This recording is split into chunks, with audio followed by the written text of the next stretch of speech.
I am excited to have you here with us this afternoon. You probably just heard a message that we are going to be recording this webinar. So by clicking on that link, you agree to be recorded as part of this. This allows us to share it out afterwards.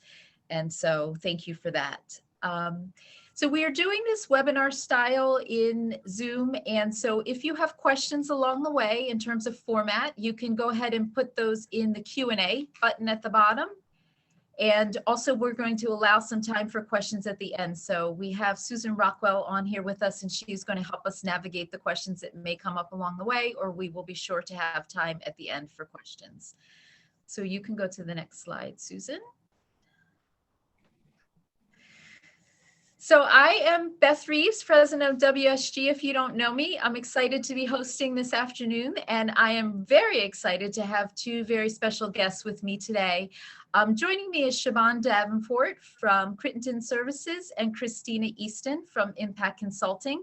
So I want to go ahead and read their bios because I am always so impressed with all of the work that they're doing separately from WSG, but we join together sort of in sharing in a mission. So I want to share both of their bios as way of introduction to them. So first we have Siobhan Davenport, and Siobhan became Crittenden's president and CEO in February 2019, having previously served as their director of strategic partnerships, where she helped build collaborations to better meet the challenges of Crittenden teen girls. She helped lead the launch of our Declare Equity for Girls It's Time campaign in 2018. And prior to that, she served as the executive director of the Rock Springs Foundation. Siobhan currently serves as a commissioner for the Maryland Governor's Commission on Service and Volunteerism, and she also sits on the advisory council for Ascend at the Aspen Institute. Additionally, she has served as chair of the Lower School Committee at St. Andrew's Episcopal School, Youth Programs Committee of the National Park Trust, on the board of the Washington Area Women's Foundation, the Madeira School for Girls, Washington Tennis and Education Foundation, and the Black Student Fund. Siobhan received her BS in Business Administration from Boston University and received her master's degree in journalism from American University. So welcome to you. Thank you for joining us. Oh. Secondly, we have Cristina Easton, and Cristina is founder and CEO of Impact Educational Consulting, and she specializes in expertise in girls education and student leadership development. As a Baltimore native and Black daughter of immigrants, she attended a prestigious K-12 girls' school from age 4 to graduation.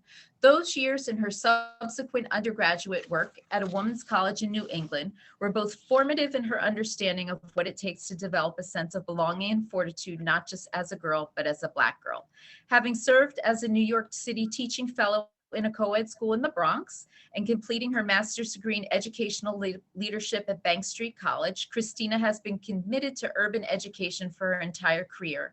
As a founding staff member at an all-girls public school in Brooklyn, Cristina has experience in both short and long-term organizational planning tailored to urban girls and girls of color.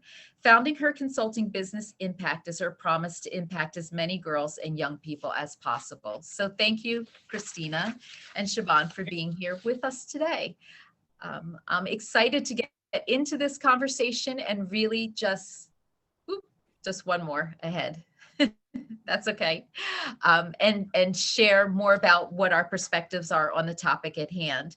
Just to share why we're doing this today, we started the Our Girls, Our World discussion series about a year ago when we were impacted by COVID and everything was virtual.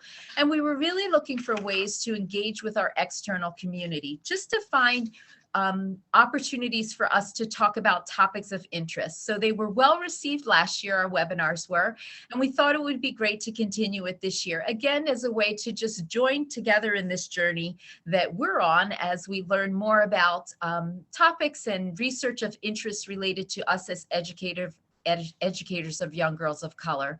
So last year we did 3 webinars. The first one was on racial literacy, second one on equity and philanthropy, and then we did WSG alumni in high school. And this year we have 3 different topics planned as well. Today, of course, is adultification bias. And then we are looking for a winter and spring to talk about graduate support and then all girls education and what the future of that looks like. So we're excited and hope that after today, you might join us for the second and third ones this year as well. So jumping right into our topic today, though, today is all about adultification bias. So we are going to start with a poll, and this is a new feature that we're trying with the webinar. This is for you who have tuned in with us. The question is, I have heard of adultification bias before this webinar. All you have to do is click right in your answer, yes or no. We'll give you a minute to answer the question.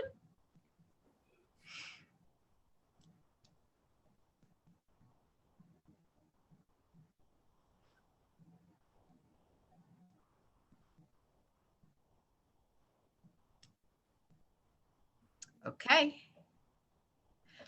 Okay. So interesting. I love the polling feature. So about 2/3 of people tuning in had heard of adultification bias, which is great. But 37% had not. So we are going to talk a little bit about exactly what the definition is, but really also what the implications are for us in our work, all 3 of us. So I hope that is informative to everybody. I'm excited to introduce you, if this is new to you, to this groundbreaking research study that was done by the Georgetown Center for Poverty and Inequality. I love research. I just feel like, research is data that you can use and interpret in your life, no matter what it is. And it's hard to argue when research sets something forward. It's different from just perceptions. It is really documented information on what people have said by way of the research study. So for adultification bias, this research study in particular says, shared information on showing how Black girls are viewed by adults as less innocent and more adult-like than their white peers. Generally speaking, Black girls were not viewed as children, but more as mini adults. So I have a little video that we're going to share with you. It's just about 2 minutes long, shares a little bit more about adultification bias in this research study from Georgetown. So we're going to watch that first. Black girls need less nurturing, less protection, less support, less comfort. They know more about adult topics, including sex.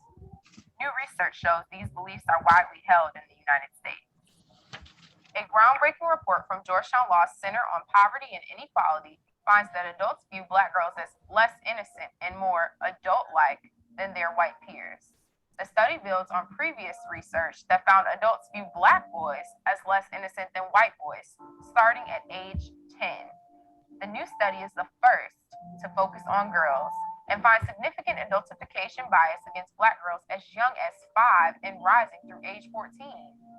The findings may help explain why Black girls face harsher treatment than white girls, both in school and in the juvenile justice system. Black girls are 5 times more likely to be suspended than white girls and are punished more for minor subjective offenses like dress code violations, disobedience, and disruptive behavior. Schools are more likely to call the police on Black girls. White girls account for half of all girls in school, but only 1/3 of the girls referred to police and 30% of the girls arrested. Black girls are less than 16% of girls in school, but account for 28% of police referrals and 37% of arrests. Past research has shown prosecutors drop 7 out of 10 cases against white girls, while only dropping 3 out of 10 against Black girls. This data suggests bias plays a role when officials exercise discretion.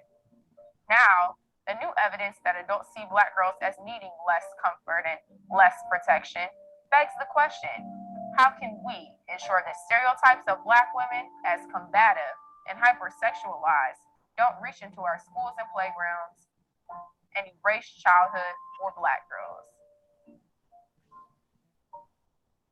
Share your story.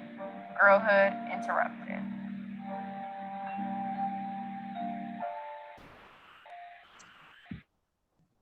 So that is a high-level summary of the research study. If you go to the next slide, Susan.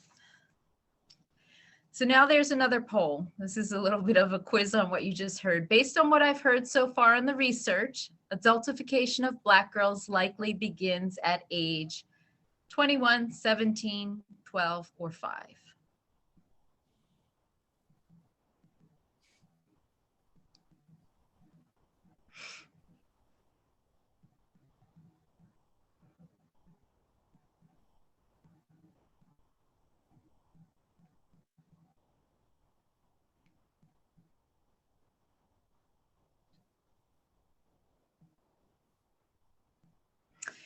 It was in the video, so we all heard that. I think that that is just sort of a distressing note to the research to think about, in my opinion, that this perception of Black girls as being little mini but adults really starts to become most noticeable when they're 5 years old. And so if you go to the next slide, Susan. The poll result is also needs to be closed.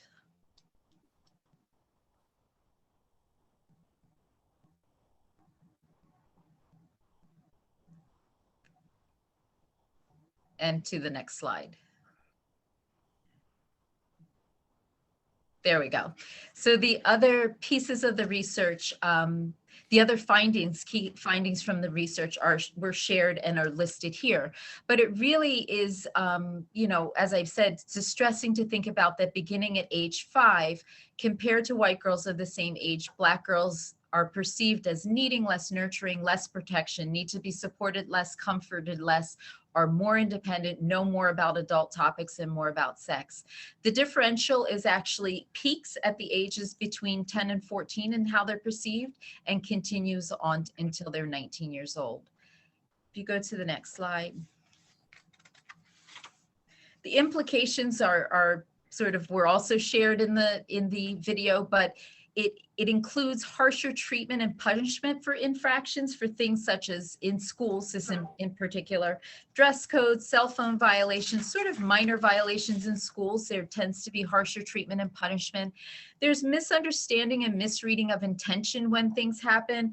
There's not grace given for age-appropriate behaviors. You should have known better is a statement that is often referred back to Black girls. You know, age appropriateness aside is the thought that you are older than you are and therefore you should have known better. Inappropriate exposure to topics. There's a longer video that reflects back on this research study, and one of the vignettes in that longer video that stood out to me is a 6th grade girl talks about being called into her school nurse and in front of her mother asked if she was sexually active. And she was so taken aback by that question because she, as a 6th grader, just had this thought, like, she didn't know anybody that was sexually active. And why would the nurse ask that kind of question? It was highly embarrassing and just really exposed her to a topic that she hadn't all really been thinking about at that point. And finally, lack of empathy and understanding for the girl. When Black girls most need compassionate and understanding, when there are bumps in the road, when they're having difficult times, that is when, in fact, they are not receiving it and they desperately need it. So on to the next slide. Why do we care about this at WSG? I mean, obviously, this is our school community, but you can go back one. We also know that our students live in a world, live in the world. And so while we who are in the school and work with them every day and have a heightened sense of sensitivity to their needs, we know that we bring others into our community, that our girls have outside of school lives, and certainly how they're perceived by others is a very big concern for us. We know that social media has an impact. It's really amplified on how our girls interpret things that they see, that they have access to, and we're very concerned about that. I've heard WSG been described as a bubble in the past, and so I think that that is wonderful because it is a very safe space for our students. We also recognize that calling us a bubble is a recognition that there is a whole set of circumstances that our girls may have to navigate through outside of WSG that they need to be prepared for and that we want to support them to navigate through. So the last piece that I was that I would like to talk about with WSG is kind of how we create that bubble. What does adultification bias mean to us here at the school? First, I want to say that we acknowledge that we have girls here at school. So our school does not have a high school. We don't have a college. We have girls that are age 8 to 14. In the language that we use, in every intention of how we set up our school day, it's intended to be something that supports them for the ages that they are. Even something so simple as recess is still a very important part of our school day. Many middle schools don't have recess, but recess is an important outlet for kids to play. And so that is something that we have continued to hang on to. But, you know, when you think about the uniform and the structure and just, we say, good morning, girls, and we, you know, greet you as you are a young girl. It's a joyful space for learning. That is all very an intentional environment to really support their girlhood. If you also think about the ages of 8 to 14, there is a lot of emotional growth and development that goes on for children at that age. Your brain is developing at a rapid pace, not to mention your body. Puberty happens during this age range. And so we're here to support that. We really recognize that there is a lot going on for our students at this time in their lives. And we want to be the space where they feel nurtured and supported and uplifted, and also help them to understand what emotional regulation can look like over that time and space that they're with us. So sometimes the girls just need a minute to regather themselves, and being able to say, I need a minute, or I'm not in a space when I can talk to you right now, for us feels like a much safer way to navigate through the bumps in the road than sort of taking things, escalating them to immediately some sort of disciplinary consequences when things go wrong. We also have a really strong partnership with our families. We know that, you know, our students go home after school, and so we want to partner with families to understand how to center education in the girls' lives and how to just be partners with us in making sure the girls are feeling like they're supported in their own development as young girls through this time of elementary and middle school. I would say when I think about the areas of growth for us, if I just am honest, I feel like we're a little bit always playing catch up with social media and how the important impact that has on our girls' lives. The access that they have to it, the things that they see, the way that things play out on social media is in some ways an educator's worst nightmare, but we have to sort of keep up with the way things go. So we think about it a lot. We talk about it a lot. It is certainly something that is on our minds, but that is something that we want to continue to learn how to be ahead of our students in understanding what comes next for them. Also, we do spend a lot of time with our students on their own self-advocacy. It's important for them. They're going to leave WSG after 8th grade, go on to high school. We want them to be able to advocate for themselves, their needs, their desires, their education, their learning. And so making sure that we're supporting them all, each one individually and collectively, in being strong self-advocates for themselves going forward is important.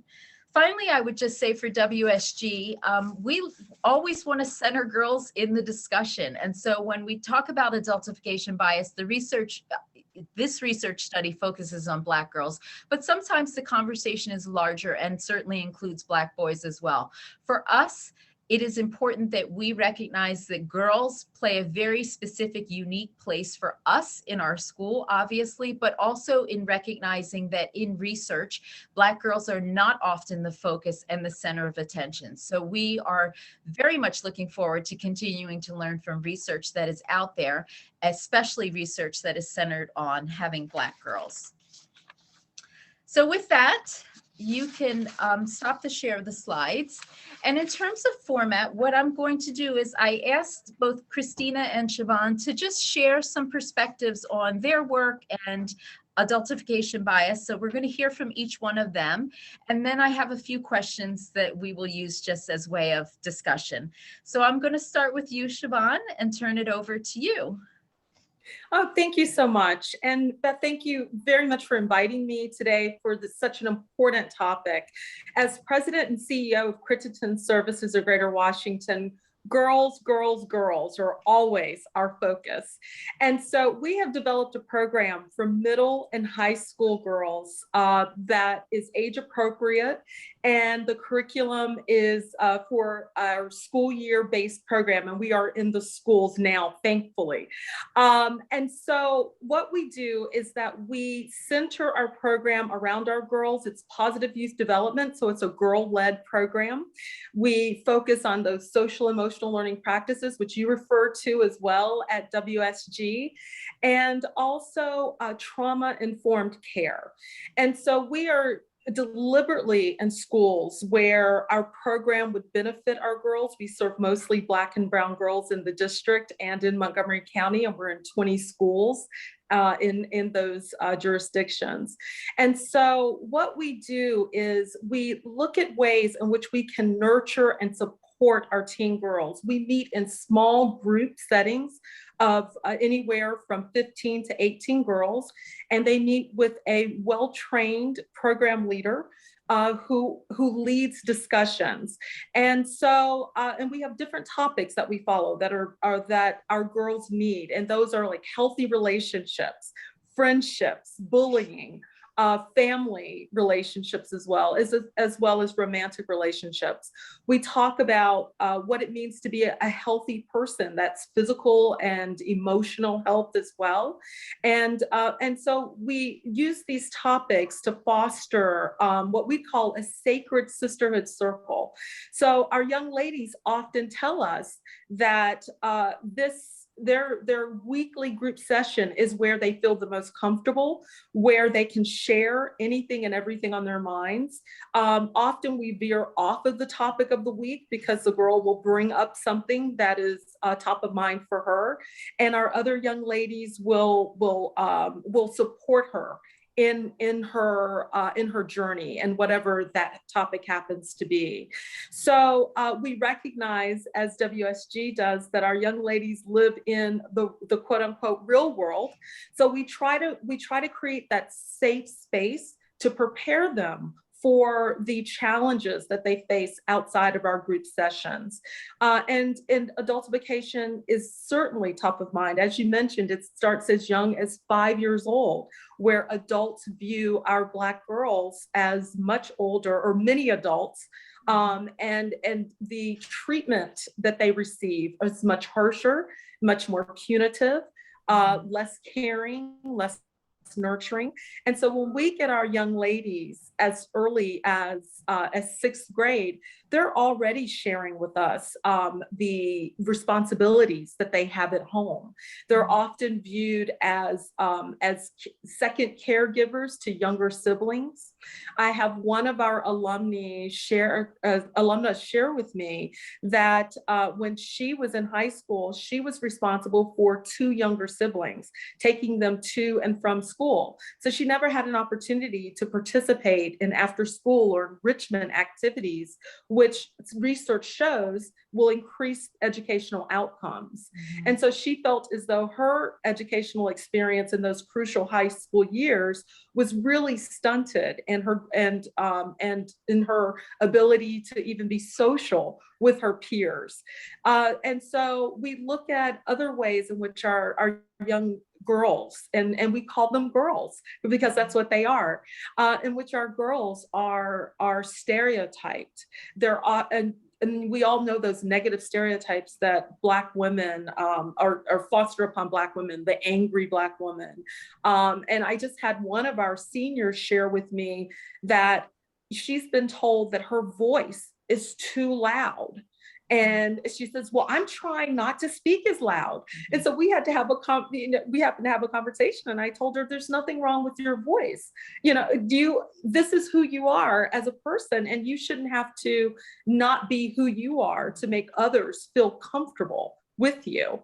So we look at ways in which adults view our girls, and we foster a community with them where they are treated at an age appropriate level, but also we try to give them those tools in which they can, as you mentioned, self-advocacy is a major part of what we teach our young ladies. And so we firmly believe that they have to stand up for themselves against the stereotypes that are fostered upon them. I will share another example that two of our young ladies were recently featured in New York Times in an article called "No Time to Be a Child," which is so appropriate for this topic. And each young lady was sharing some of the extra burdens that had been fostered upon her due to the pandemic. So some of the challenges that our young ladies were facing pre-pandemic have exponentially grown during the pandemic. So one young lady's parents had gotten a divorce, unfortunately, during the pandemic. So she went from living in a home to living in her aunt's basement in one room with her mother and her sister. And she began to take on extra work hours in order to help with the finances of the family. Our second young lady happened to have a death in the family where her mother adopted four siblings to live with them.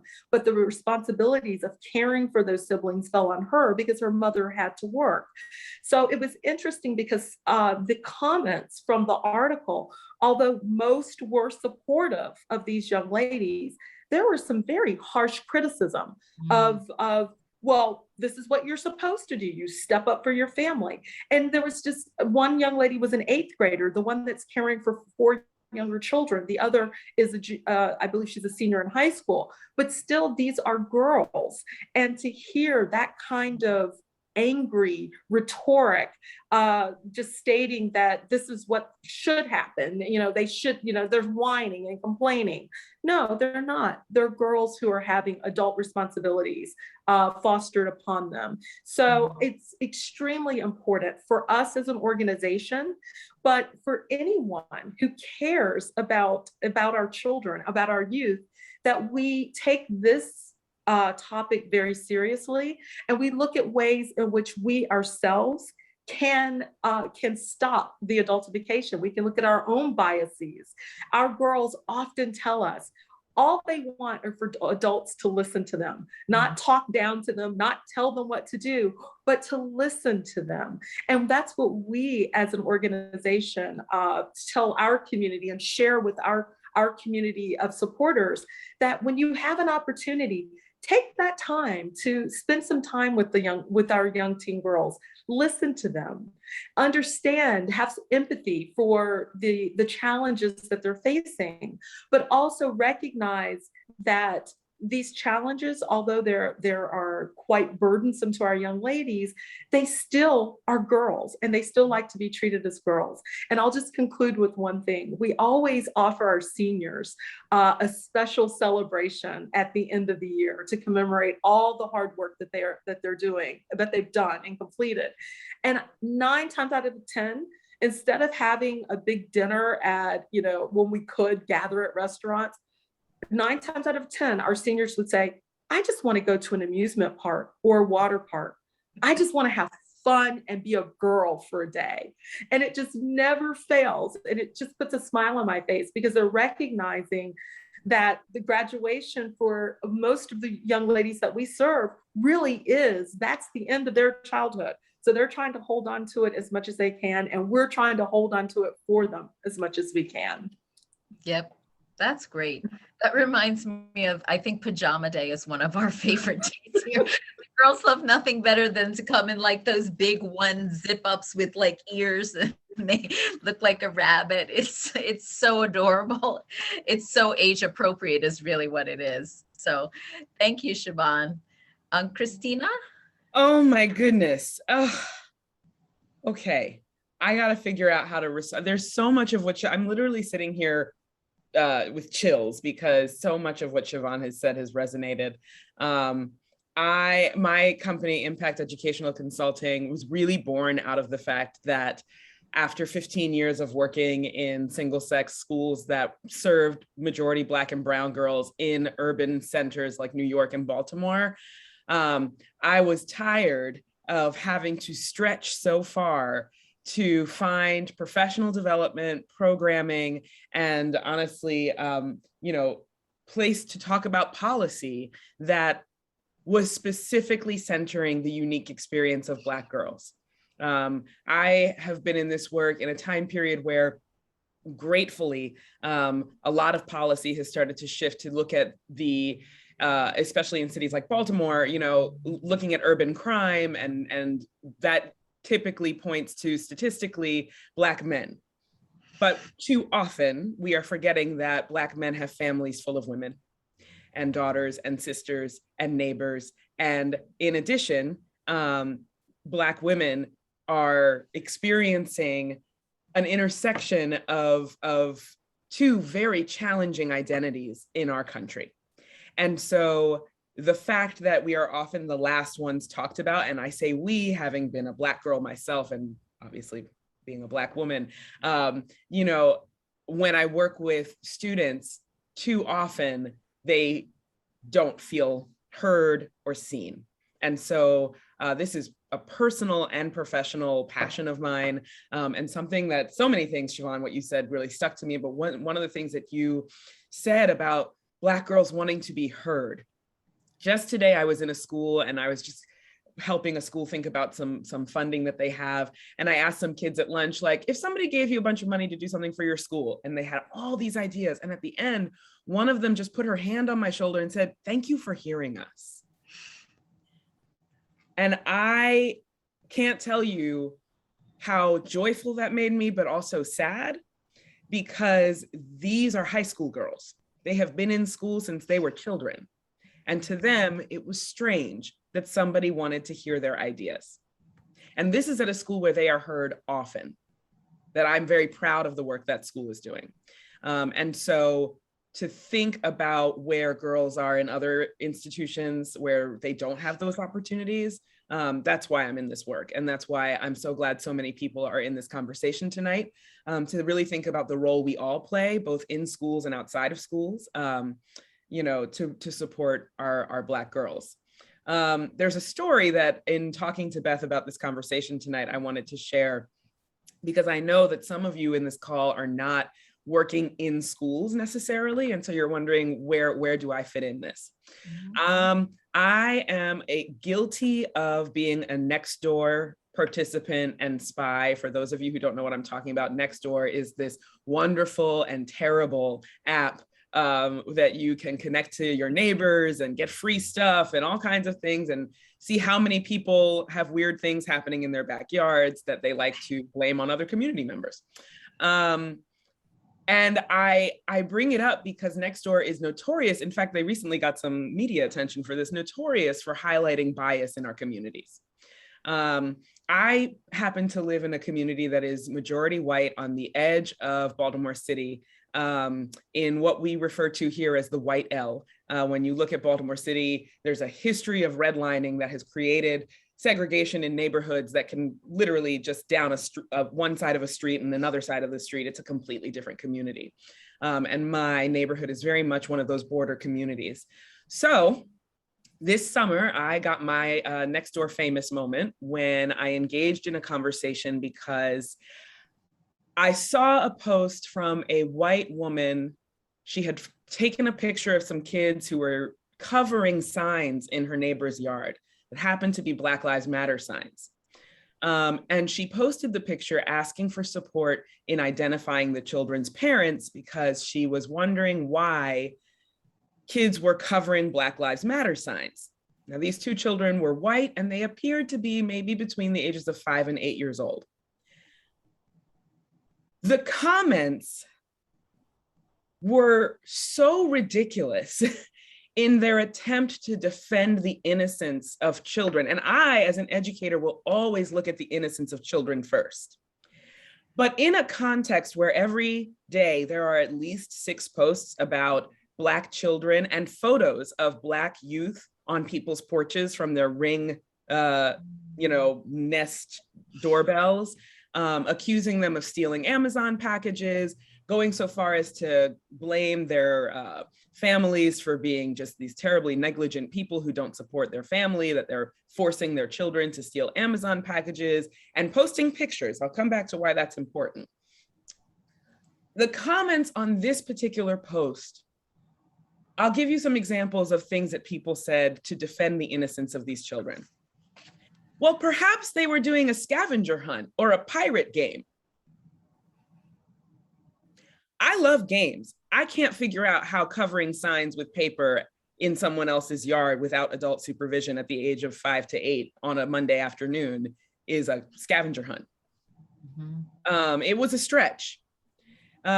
People were incensed that this woman posted a photo of children because it goes against the bylaws of Nextdoor. No one ever says that when a child is photographed on someone's porch, supposedly stealing an Amazon package, or maybe just going for a walk. Maybe they're not even on their porch. I was personally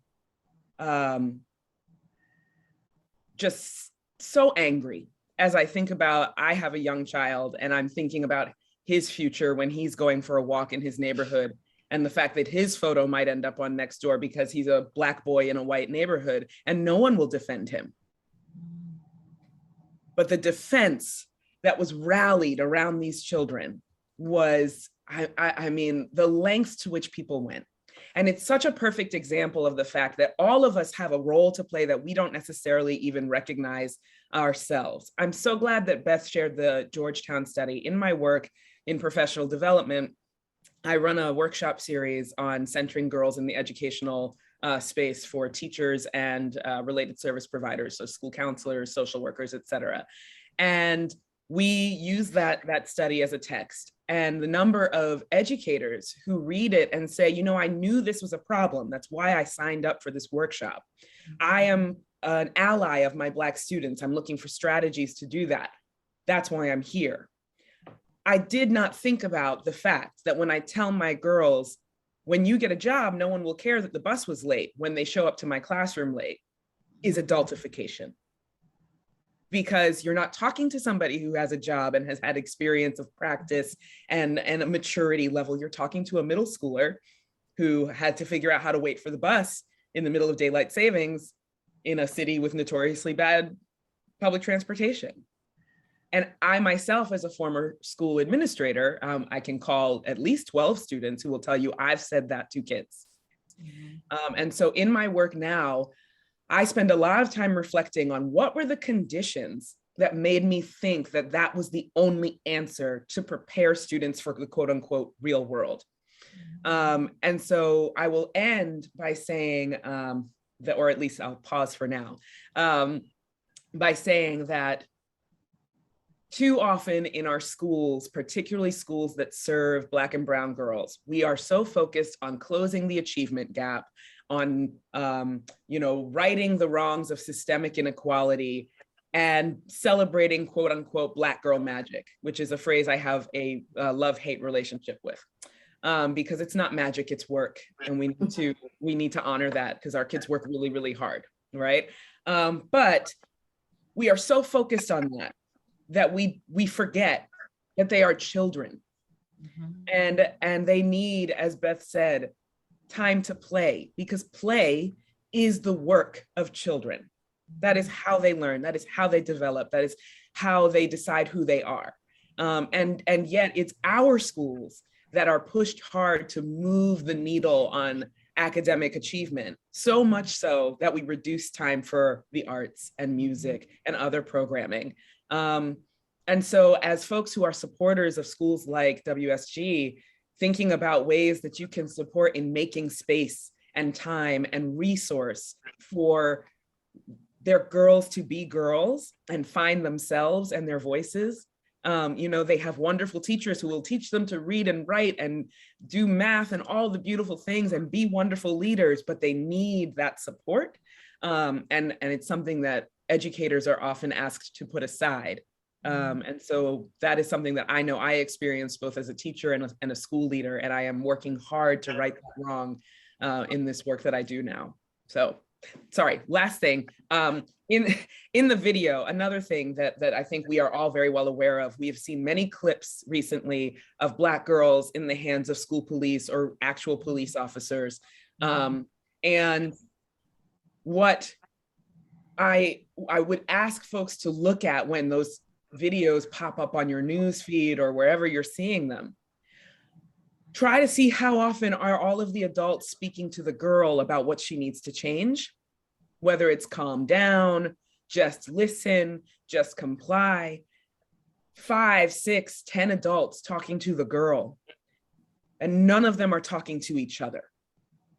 And typically these are in situations where the girl has already escalated to a point of panic and fear and is not the one who is going to be able to change. So I ask all of us in this space as adults to think about how we speak to each other about girls in crisis, because it's not, we cannot put the onus on them, because we are their shepherds as adults. So I will pause there. Wow. I'm not even sure where to pick up with the question. Thank you both for all of that.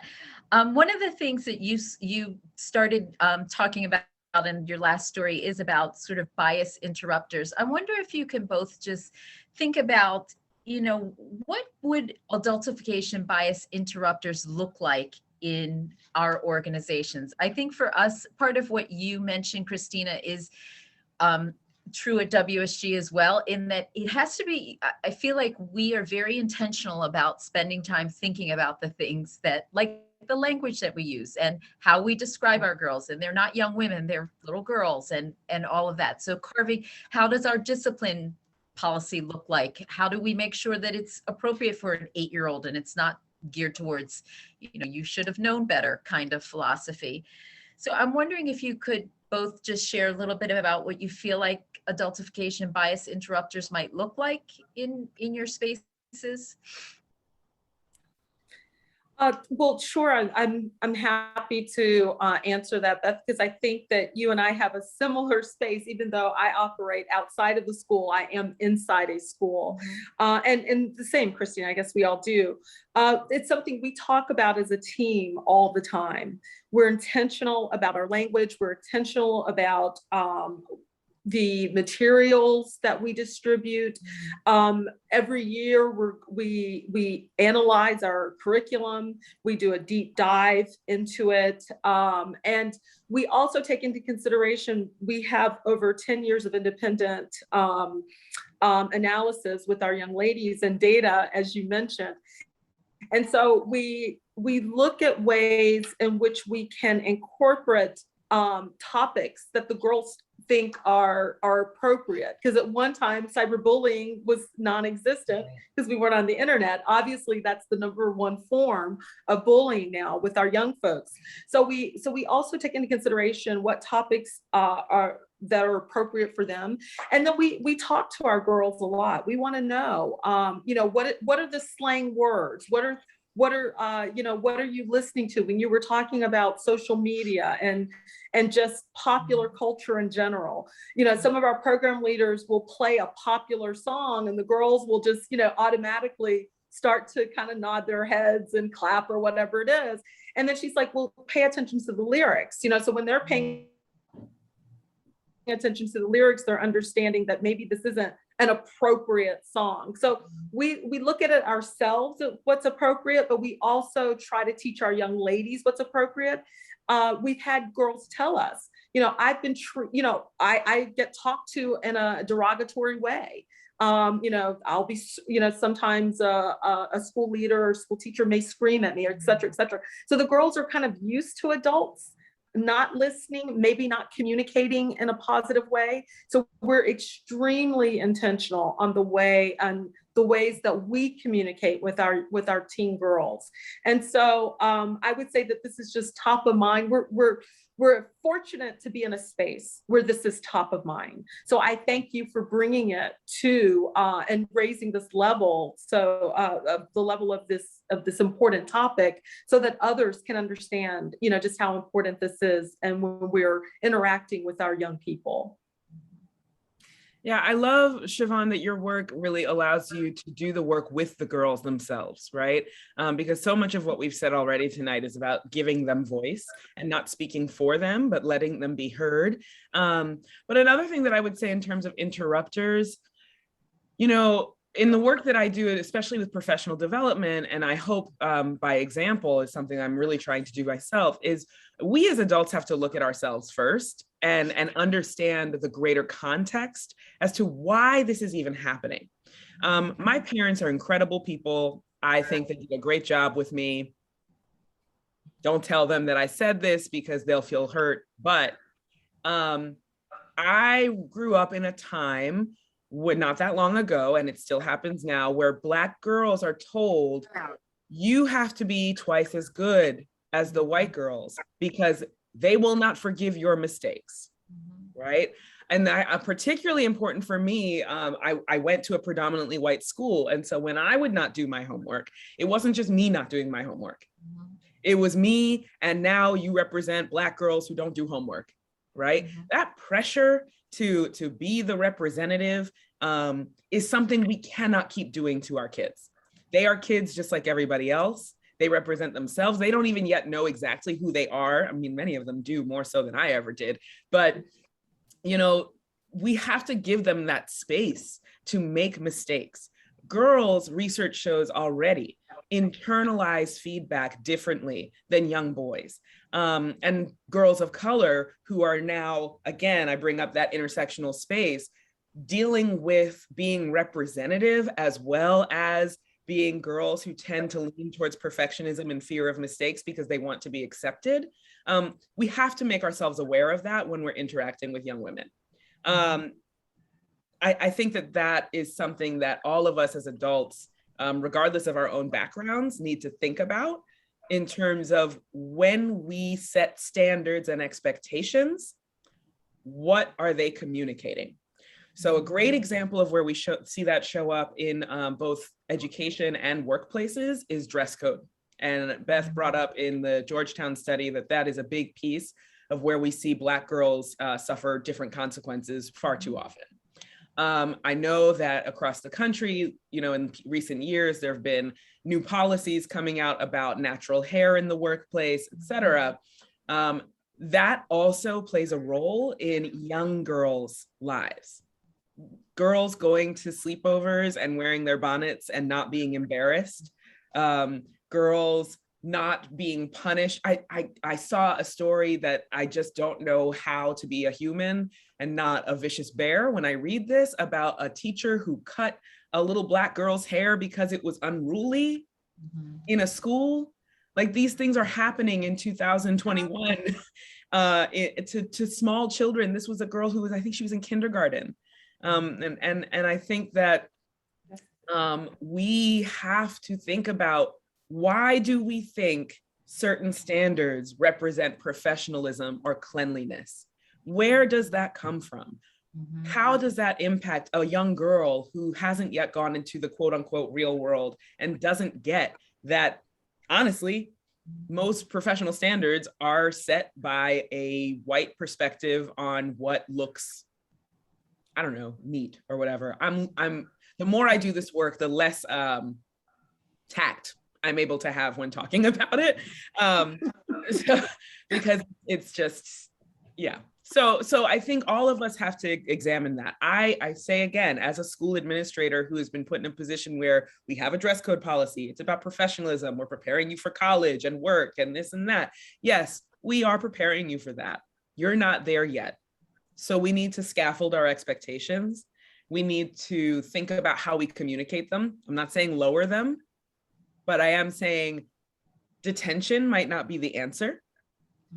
I am saying that we need to be conscious of the contracts we have with companies about whether their clothing fits curvy bodies, because girls already as adolescents go through a lot of shame around their changing bodies. And then you put them in a skirt that doesn't really flatter them. And then you get in an argument about why they don't want to wear the skirt. So it's these kinds of things that, whether you're in a school or, you know, you're a company CEO, or, I mean, the more that we can create spaces where women and girls can be their authentic selves, the more space they will have to find out who that is and fulfill their fullest potential. Without the damaging effects that sometimes are unintentional and we really think we're doing good work. But we have to be careful. I feel like I need to give a defense to school uniforms for a minute, Cristina. Any former student of mine, if they were on this webinar, would be like, I'm sorry, who are you? Because it's taken a lot of reflection on my part. So I get it. And school uniforms are a beautiful thing. You don't have to buy a whole wardrobe for your kid.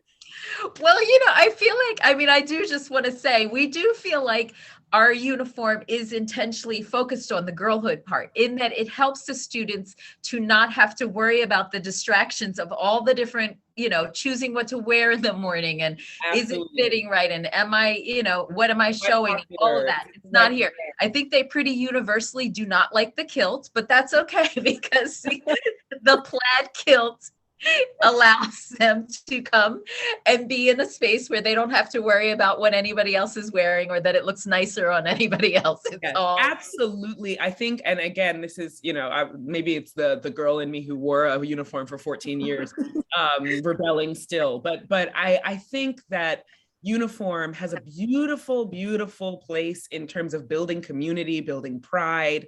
I think more what I'm talking about is the way that the implications and mindfulness that we have to have around how we use uniform, what we communicate about it, and honestly, that it doesn't just become about compliance.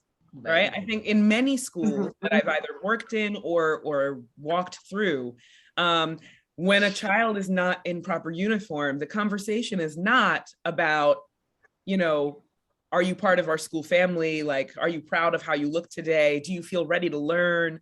The conversation is about, we have a policy, and you're not following it.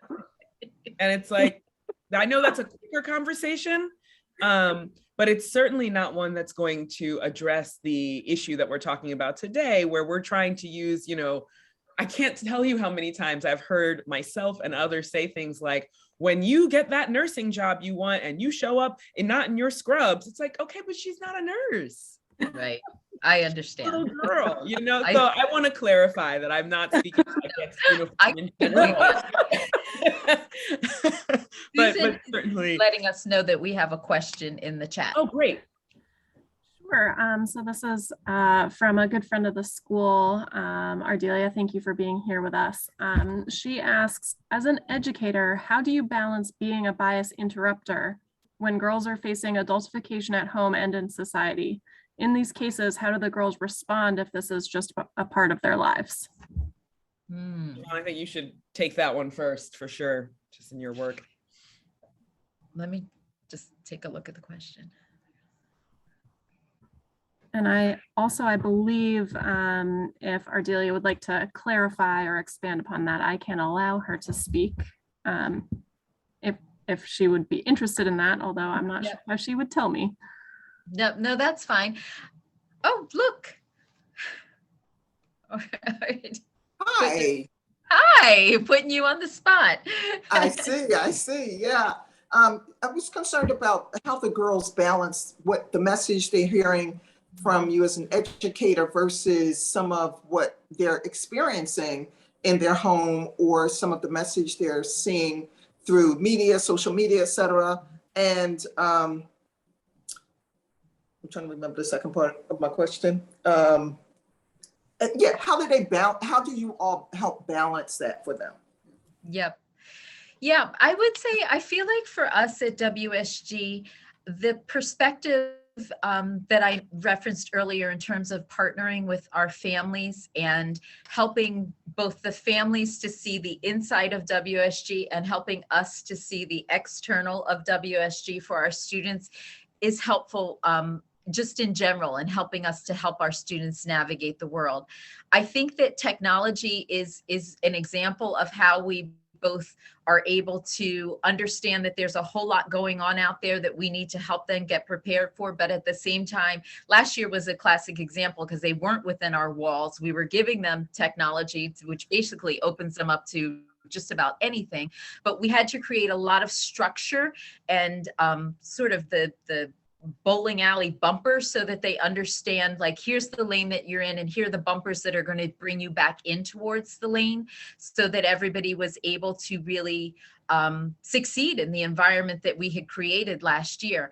I think it's a challenge though, because I feel like, you know, there is that very real recognition of, we want our students to do well, and, you know, we want them advocating for themselves is another example that kind of comes to mind, in that we want them to know how to positively advocate for themselves in all aspects of their lives once they leave WSG. What that looks like here is a little bit of helping them to know what it also doesn't look like. So when it's not working effectively here, it's helping them to, again, see the bumper lanes, if you will, on the lane of advocacy, and helping them to test it out here in a safe space. I feel like WSG is a very safe space to make mistakes, to hit bumps in the road, so that when you know that you are outside of us, you have a better sense of how to navigate through. You can learn how to bounce back from things here. You can have, you know, sort of grave errors, and then we sort of work with you to bounce back from that.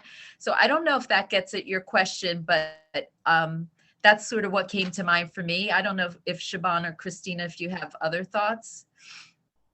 You know, I love what you said there about the bumpers, right? Like creating safe boundaries. I think what I'll speak to, and I know Siobhan, in your work, you do this directly with the girls quite a lot. I think it's really important to teach the girls to ask for help. You know, we as educators might not be the ones to relieve them of all of these expectations that they're facing outside of school. A great example that I know I came up against when I was a high school principal was girls who, and post-pandemic and during pandemic, this is even more so, but girls who had taken on after-school jobs, you know, they'd get their schedule from their manager who knows they're a student on the other side of town, and then they'd come to my office asking for early release because they've got to get to work. I'm like, but what about your classes? Well, I need this money for college. Yes, but you need your grades for college. You know, this is the weird place that you're finding yourself in right now as a young girl taking on adult responsibilities. I think that too often I would find out about those situations very late because the girls didn't know who to ask for help. And they didn't know how to communicate effectively that they were trying to fix it without talking to the adults who could help them. And again, that's where I think coming back to this interrupter piece, we as adults, there's a manager at Target in Towson in Baltimore who knows me by first name because I had to help and I had to show the girls, this is how you talk to your manager about how your schedule isn't going to work for you because you are a student. And that is, it's okay for us to do it for them sometimes and do it with them because they are still children and they need us to, we are trying to teach them to advocate for themselves, but part of the way we do that is to model. Yes. Yes. And Beth and Cristina, I agree with everything that you've said. The only thing I would just add on, I know that we're just short on time, but I would just say very quickly that the way our programs are structured here at Crittenton is that our program leaders provide that they are provide one of the safe adults that our girls can come and ask, because you're absolutely right, Cristina. A lot of times they don't know where to go. So we try to be that adult in their lives that they can ask anything and everything. They know that it's a safe space, they won't be judged, and that they'll get facts and accurate information in which they can make decisions. And there are times when we have to hold their hands and advocate with them. And then sometimes we have to advocate on their behalf as well. So as adults, you're right, we need to learn how, when can we allow them to self-advocate? When do we need to hold their hand? And when do we just need to step in as adults and do our job as adults? Yep. All right. I think that I need to allow that to be the final comment because of time. And I feel like we could have scheduled this for much longer, but I want to be respectful of everybody's time that has joined us today. Thank you both so much. I want to say, I just feel like this is such an important topic for us to tackle. And I appreciate you coming to do this with me. I also think that I want to acknowledge everybody who tuned in, because I certainly certainly the spirit of joining with us on this journey of understanding and really getting at the barriers to true equity for our girls is so important. So thank you for that. I hope it was informative. If I did a post question, I'd say, do you now know what adultification bias is? And I think that I didn't build that in, so I can't do a poll, but I think that I hope that we've provided enough information to give you a better sense of what it is. We will send some follow-up. I have to just thank our development team, Susan and team, for helping me put this all together, because I don't do the technology side. I just show up, and that was great. So thank you, Siobhan. Thank you, Cristina. Thank you to all of our supporters who tuned in. And we will send the follow-up email and look forward to our next Our Girls, Our World session. So thank you so much. And thank you for the work you do at Washington State. Thank you both so much. It was a pleasure to meet you, Christina. And thank you, Beth. Thank you.